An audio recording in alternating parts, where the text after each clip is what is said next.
In a small, dusty village surrounded by fields of dry grass and forgotten dreams, there lived a man named Eli Brooks, though most people just called him Eli the Lazy. He wasn't a bad man. He didn't steal, didn't lie much, didn't hurt anyone. He just didn't do anything at all.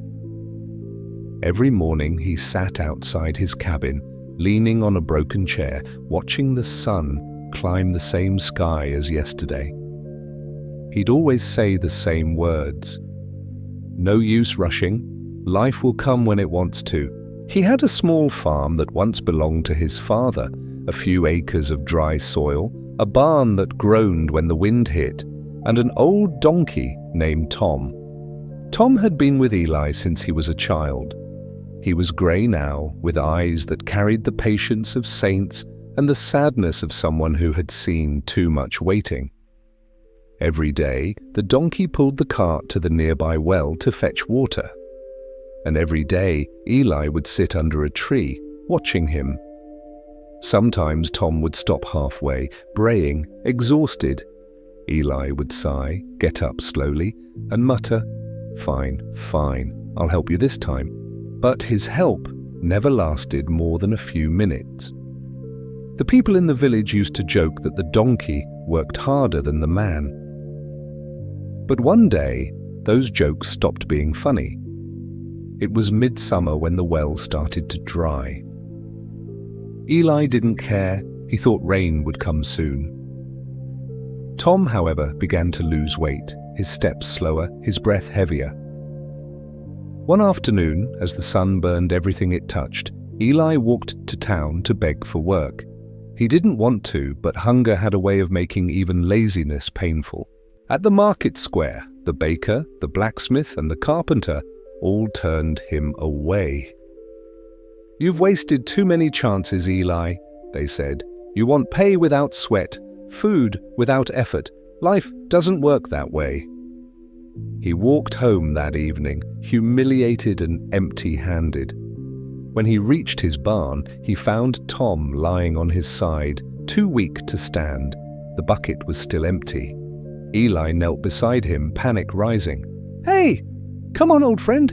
Get up!" The donkey moved his ears slightly but didn't open his eyes. For the first time in his life, Eli felt the weight of silence. Not boredom, but fear. The kind of silence that makes you realize how much you've taken for granted. He ran to the dry field, digging into the soil with his hands, trying to find a drop of moisture, a miracle, anything. But there was nothing. "Don't do this," he whispered, tears mixing with dust. "You're all I got." That night, Eli couldn't sleep. He sat by the barn door, listening to Tom's breathing, slow, uneven. For years, he'd told himself that life owed him something. Now life had come to collect. When the first light of dawn crept over the horizon, Eli made a decision he'd never made before. He stood up. He tied the rope to the empty cart and pulled it himself, step by step, mile after mile, until his body screamed for rest. He reached the old well, looked down and saw the last glimmer of water at the bottom. It wasn't much, but it was enough. He filled the bucket, carried it back, his shoulders burning, his hands raw. When he reached the barn, Tom lifted his head weakly. Eli smiled for the first time in a long while.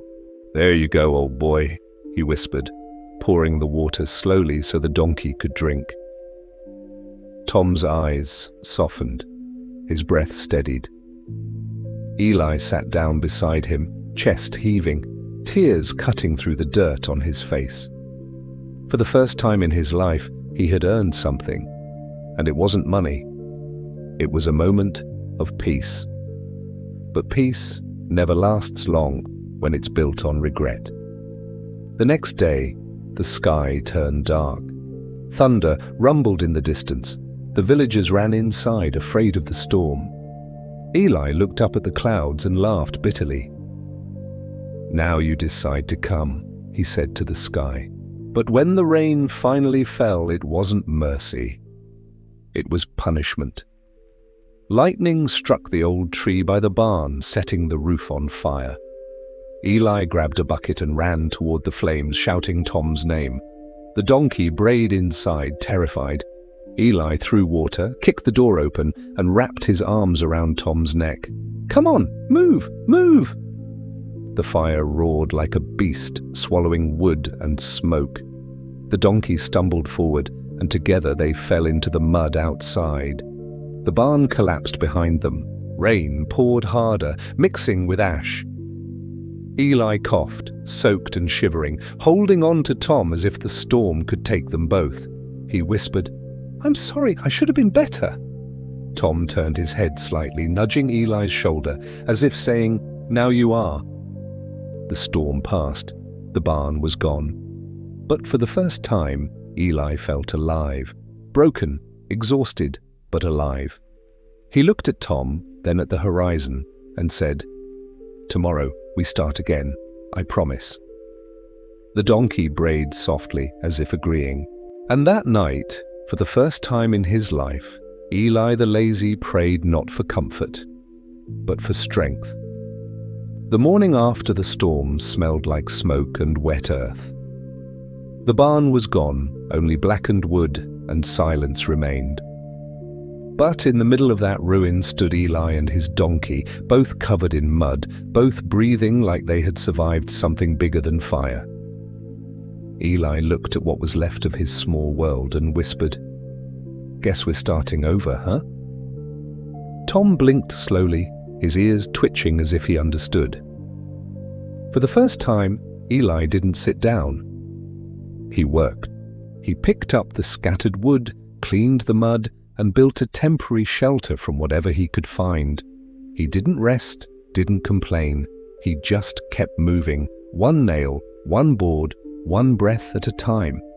By the end of the day, the barn wasn't beautiful, but it stood, crooked and clumsy, but standing like him. When the villagers passed by, they stared. They couldn't believe it. The man they once called Eli the Lazy was out in the fields at sunrise, sweating, digging, talking to his donkey like they were partners instead of owner and beast. Some laughed quietly. Others said he'll quit by next week, but he didn't. Every day he woke up before the sun, fed Tom first, then worked the soil. The land was dry but not dead, and slowly, almost stubbornly, life began to return to it. One morning, Eli found a single green sprout pushing through the dirt. He knelt down, brushed it with his fingertips, and whispered, "You made it." Tom brayed softly behind him, and Eli laughed. "Yeah, I guess we both did." By summer, Eli's small farm had grown vegetables, not many, but enough to trade. He loaded them into the cart, tied the rope gently around Tom's neck, and headed toward the village market. When he arrived, people stopped talking. The man they once ignored now stood proudly behind a cart full of food he had grown with his own hands. "Fresh carrots, beans and squash," he called out, his voice steady but humble. An old man approached. "You selling these, Eli?" Eli nodded. "Or trading, whichever gets us through." The man picked up a carrot, inspected it, then smiled. "Didn't think I'd live long enough to buy something grown by you." Eli smiled back. "Didn't think I'd live long enough to grow it." The man laughed, clapped him on the shoulder, and handed him a coin. "Keep the change. Feels good to see you finally waking up." Word spread fast. By noon, Eli's cart was empty. Not because he'd become a businessman, but because people saw something in him they hadn't seen before. Effort. And effort in that small village was worth more than gold. Weeks turned into months. Eli rebuilt his house, painted it blue, and planted a small patch of flowers by the door. Something his mother used to love. Tom grew slower with age, his steps careful, but Eli never let him work alone again. When the cart was too heavy, he pushed beside him. When it rained, he covered Tom first. It wasn't about debt anymore. It was about gratitude.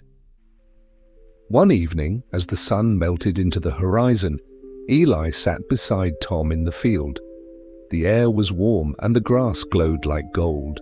"Do you remember?" he said softly. "When I used to say life would come when it wanted?" He smiled. Turns out life was waiting for me to show up first. The donkey lowered his head, brushing against Eli's shoulder. He chuckled. "You were the only one who never gave up on me, old friend." The next morning, when Eli came to the barn, Tom was lying peacefully on the ground, his body still, his eyes closed, his head resting on the hay. For a long time, Eli didn't move. He just sat beside him, silent. There were no tears at first, only gratitude, because this time he had no regrets left. He buried Tom under the old oak tree by the field. On a small piece of wood, he carved a simple message. "Here rests the only soul who taught me what work really means." Years passed. Eli grew older, slower, but his spirit stayed strong. The people no longer called him Eli the lazy. They called him Eli the wise, the man who lost everything and found himself in the process. Whenever someone complained about life being unfair, Eli would smile and say, "You can't wait for luck to fix your life. Sometimes you just have to pick up the rope and start pulling." His words spread far beyond the village. Parents told their children about the lazy man who became a farmer and the donkey who never gave up. And every spring, when the wind blew across the field, the flowers beside Tom's grave would sway like they were bowing, as if the earth itself remembered. Moral of the story: laziness doesn't just waste time, it wastes life. Change doesn't start when the world helps you. It starts the moment you decide to help yourself. And sometimes it takes losing everything, even a faithful friend, to realize that the only thing harder than work is regret.